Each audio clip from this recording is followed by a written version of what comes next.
Hello friends, क्या हालचाल।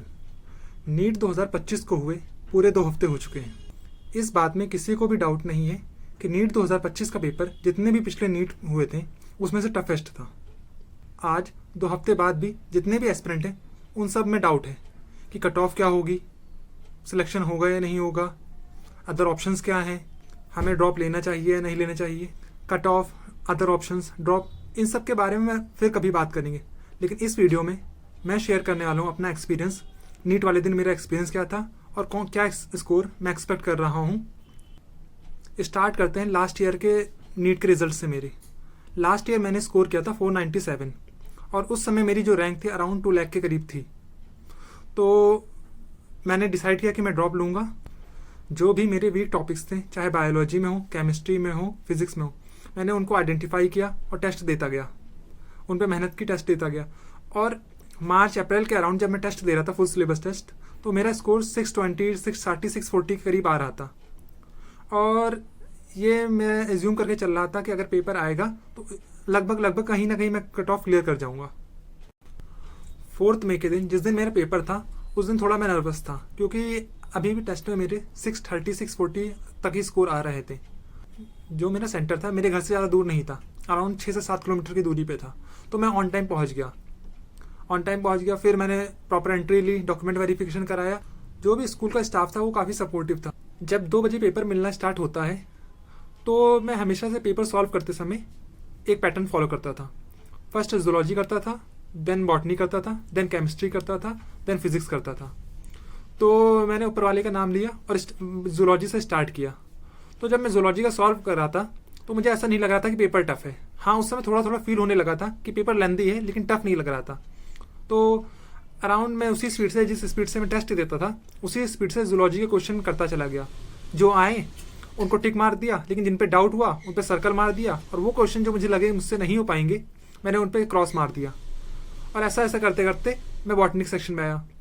और बॉटनी के सेक्शन में भी मैंने यही पैटर्न फॉलो किया। जो आते थे उस पर टिक मारा, जो नहीं आते थे, डाउट था, उस पर सर्कल मारा, और जो मुझे लगा कि मुझसे नहीं हो पाएगा उस पर क्रॉस मार दिया। ऐसा करते पेपर मुझे लेंदी तो लग रहा था, लेकिन अराउंड 50 मिनट्स के जब 50 मिनट हो चुके थे तब तक मैंने 74 क्वेश्चन कर लिए थे। और 16 क्वेश्चन ऐसे थे या तो जिन पे मुझे डाउट था या तो मुझे लगा था मुझसे नहीं हो पाएगा। तो मैंने डिसाइड किया कि मैंने राउंड 2 के लिए छोड़ दूँ। जब मैं केमिस्ट्री के पोर्शन में आया तो मेरी जो फिजिकल केमिस्ट्री थी काफ़ी स्ट्रांग थी। मुझे ये 100% यकीन था कि जितने भी फिजिकल केमिस्ट्री क्वेश्चन आएंगे मैं कर ले जाऊँगा। उसके बाद इनऑर्गेनिक में अगर देखा जाए तो मेरा D and F block weak था, बाकी जितने भी चैप्टर थे वो स्ट्रांग थे। ऑर्गेनिक में थोड़ा डाउट था, तो मैंने केमिस्ट्री के पोर्शन सॉल्व करना स्टार्ट किया। वही पैटर्न, जो आते थे टिक मारे, जिसमें डाउट था उसमें सर्कल मारा, और जो नहीं आते थे उसमें क्रॉस मार दिया। जब मैं केमिस्ट्री का सॉल्व कर रहा था तब मुझे फील होने लगा कि पेपर का लेवल कुछ डिफिकल्ट है। अब थोड़ा मेरा कॉन्फिडेंस डाउन होने लगा था, तो मेरी स्पीड थोड़ी सी स्लो हो गई थी। मैं फिजिकल केमिस्ट्री फटाफट सॉल्व कर रहा था, लेकिन ऑर्गेनिक में मुझे थोड़ा टफ लग रहा था। तो उसे सॉल्व करते करते करते मुझे जितना मेरा टाइम एक्सपेक्टेड था उससे मैं ज़्यादा ले गया। और ऐसा सॉल्व करते करते जब मैं आखिर तक आया तो इस बार में जो मेरे टिक हुए क्वेश्चन थे वो अराउंड 25 से 30 थे, और जिसमें मेरा डाउट था वो क्वेश्चन का 8 से 9 थे। और जो बाकी क्वेश्चन जो बचे थे उसमें मैंने रॉन्ग मार्क रखा था, जो मुझे नहीं आता था। जब मैं फिजिक्स के सेक्शन पे आया तो जब मैंने फिजिक्स के क्वेश्चन को स्कैन किया तो मेरा कॉन्फिडेंस बिल्कुल नीचे गिर गया, क्योंकि जो क्वेश्चन मैंने मॉक में दिए थे या मैंने क्लास में प्रैक्टिस किए थे, ये सारे क्वेश्चन उससे बहुत अलग थे। क्योंकि जो मॉक में क्वेश्चन आते थे वो छोटे 2-3 लाइन के आते थे और डायरेक्ट फार्मूला बेस्ड होते थे।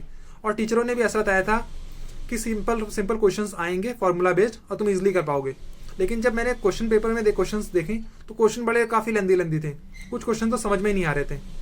तब मुझे ये समझ में आ गया कि पेपर टफ है। तो मैंने तुरंत ये डिसाइड किया कि फिजिक्स में पहले वो क्वेश्चन करो जो आते हैं। तो मैंने जो क्वेश्चन आते थे फटाफट उसे चूज़ किया, रीड किया और करना स्टार्ट कर दिया गया। और ऐसे ऐसे करते करते मेरे 45 मिनट्स हो गए, जिसमें मैं ओनली 22 क्वेश्चन कर पाया। अब उसके बाद जब मैंने बाकी क्वेश्चन को स्कैन करने लगा तो मुझे ऐसा कोई क्वेश्चन नहीं था जिस पर डाउट हो। मैं सीधा क्रॉस मारा था, मतलब वो मुझे आते ही नहीं। जब मैं फिजिक्स का पोर्शन जो मुझे आता था मैंने उसे कर दिया। अब मेरे पास जब मैंने घड़ी देखा तो अराउंड 25 मिनट बचे थे। तो मैंने ये डिसाइड किया कि जो फिजिक्स क्वेश्चन में टाइम लगाने से बेहतर है कि जो मैंने क्वेश्चन बायोलॉजी में छोड़े हैं या जो मैंने क्वेश्चन केमिस्ट्री में छोड़े हैं उन पे जाओ, उन्हें सॉल्व करो। क्योंकि ये उसकी प्रोबेबिलिटी सही होने की ज़्यादा थी। तो मैं तुरंत बायोलॉजी सेक्शन में मूव कर गया और मैंने बॉटनी और जूलॉजी मिला के 14 क्वेश्चन में मार्क किया था जो मुझे डाउट थे या आते नहीं थे।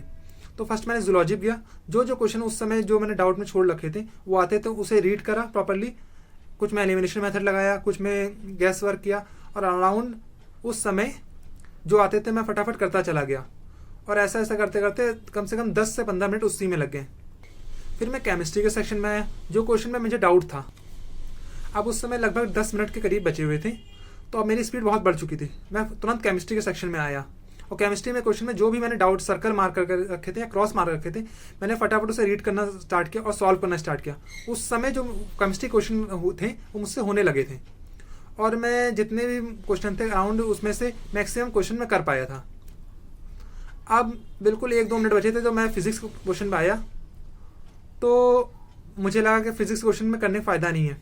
हालांकि मैं बता दूं कि जब भी मैं कोई सेक्शन कर लेता था तो उसके बाद मैं तुरंत OMR फिल कर देता था। मैंने जैसे जूलॉजी किया तो उसके बाद OMR फिल कर ली, बॉटनी किया तो OMR फिल कर ली, फिजिक्स के जितने कर चुका OMR फिल कर ली। ऐसा नहीं था कि मैंने लास्ट के लिए छोड़ रखा था, OMR में साथ में फिल करते जा रहा था। अब जैसे 5 बजते हैं टीचर स्टॉप राइटिंग कह देती है और सारे बच्चे रुक जाते हैं। इस समय जो मैं एज्यूम करके आया था कट ऑफ 650 जाएगी, उस समय मेरा कॉन्फिडेंस काफ़ी लो था क्योंकि मुझे नहीं लगा था मेरे 600 भी आएंगे और मुझे ऐसा लग रहा था कि शायद मेरी से पेपर नहीं हुआ, बाकियों से हो गया है। तो आराम से उदास मुँह लेके मैं सेंटर से बाहर निकला। तो उस समय सेंटर के बाहर मेरा कहीं जाने का प्लान था, तो लेकिन जैसे पेपर गया उससे मैंने डिसाइड किया कि चुपचाप घर पे आ जाओ और मैंने सीधा मेट्रो पकड़ी और घर पे आ गया।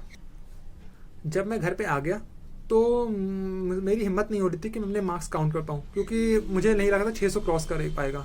लेकिन फिर मैंने एनालिसिस देखा, PW का देखा, LN का देखा, फिर मुझे जिस टीचर से मैंने पढ़ा था उसके एनालिसिस देखे और जब मैंने मार्क्स काउंट किए तो मेरा स्कोर 532 बन रहा था। बायोलॉजी में 323 बन रहा था, केमिस्ट्री में आई थिंक 137 बन रहा था और फिजिक्स में 72 बन रहा था। इन सबको मिला के मेरा स्कोर जो बना 532 बना। अब इस मार्क्स का क्या होता है क्या नहीं होता वो तो जब NTA फाइनल रिजल्ट निकालेगा उसमें रैंक देख के पता चलेगा कि इस मार्क्स का कोई फ़ायदा हुआ या नहीं हुआ। आप लोग का पेपर कैसा रहा आप भी बताइए और आपके कितने मार्क्स बन रहे हैं वो भी कमेंट में बताइए। Thank you very much.